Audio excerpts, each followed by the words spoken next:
Just a few days late since its release date, the Nintendo Switch turned 5 years old on March 3rd, 2017, which I can't believe the recent Nintendo system has been out for that long.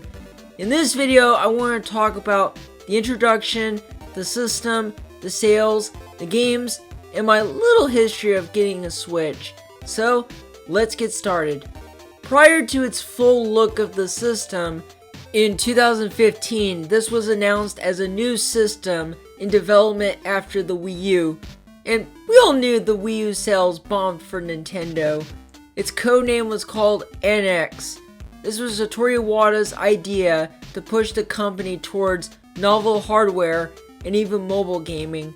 Unfortunately, during July of the same year, Satoru Iwata passed away due to complications from the tumor. Thankfully, Iwata oversaw the development of the system through the final months of his life. Then by October 2016, the system was revealed from the trailer. It was called the Nintendo Switch, which I have to say, it had a nice name ring to it.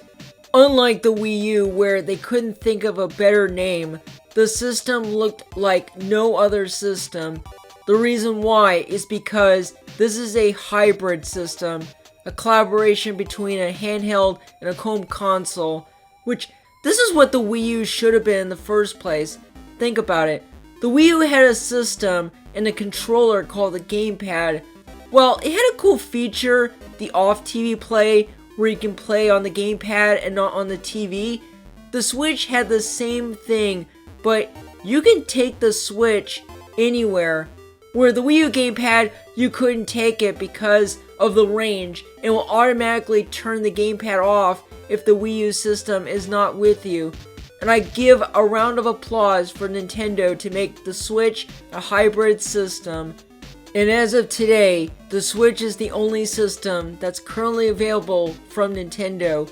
The 3DS discontinued 2 years ago, so now it's time with the Switch. So let's talk about the system. It's a hybrid, meaning you can play on a TV or you can play it anywhere via handheld mode. I still think it was a great idea since the Wii U almost tried. For me, I play my Switch in handheld mode. I don't play on TV mode.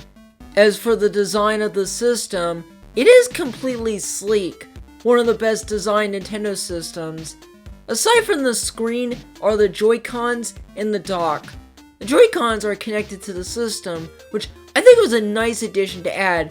Just imagine it's like a Wii remote. Thankfully, you can use someone for a second Joy-Con and you can play. Next is the dock, where you can play in TV mode with that, or you can charge it. Which, yeah, since I don't play on my Switch, I just charge it. However, 2 years ago, I bought a charging cable, just in case if I play a long game, which, by the way, the dock takes so long to charge, so I bought a charger.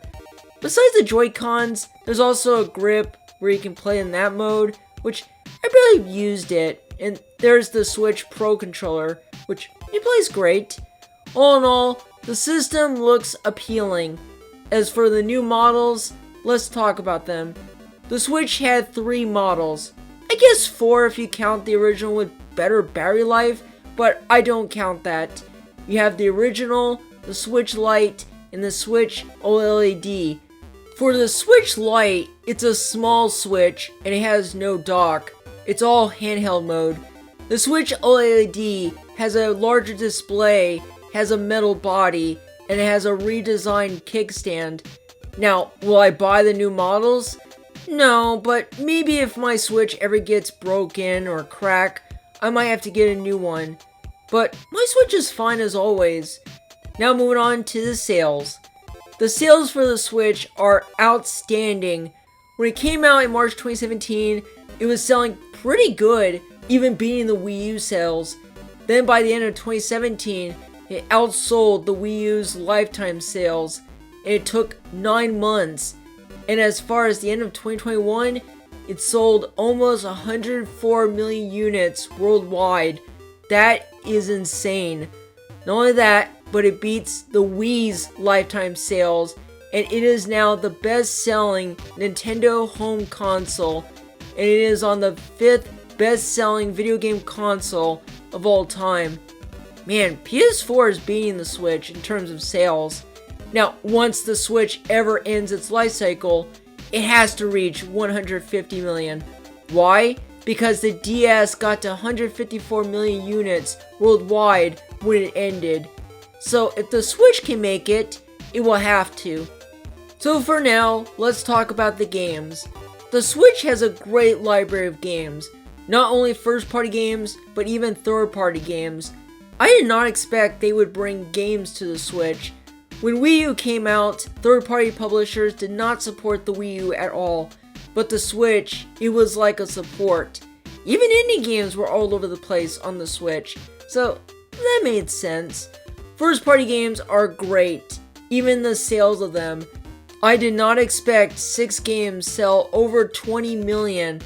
All in all, the sales for the Switch are fantastic. I can't wait for more games this year and beyond. Now to my little history of the Switch. I got mine in June 2017, 3 months after it came out. Funny enough, I got mine from Amazon, which when the Switch came out, it was in shortage, meaning that it was hard to find in the stores. I will say, I could have got the Switch either the end of 2017 or the end of 2018 because the lineup of games. So I had to get it early because I had enough money. But yeah, the Switch is one of the best systems from Nintendo. Who knows how long the Switch will keep going? They're in the middle of the life cycle, but the new generation will be coming. So yeah, that is all for the anniversary of the Nintendo Switch video. Next week will be a Nintendo Switch game review, which I think everybody knows what it is. I'll see you guys next week.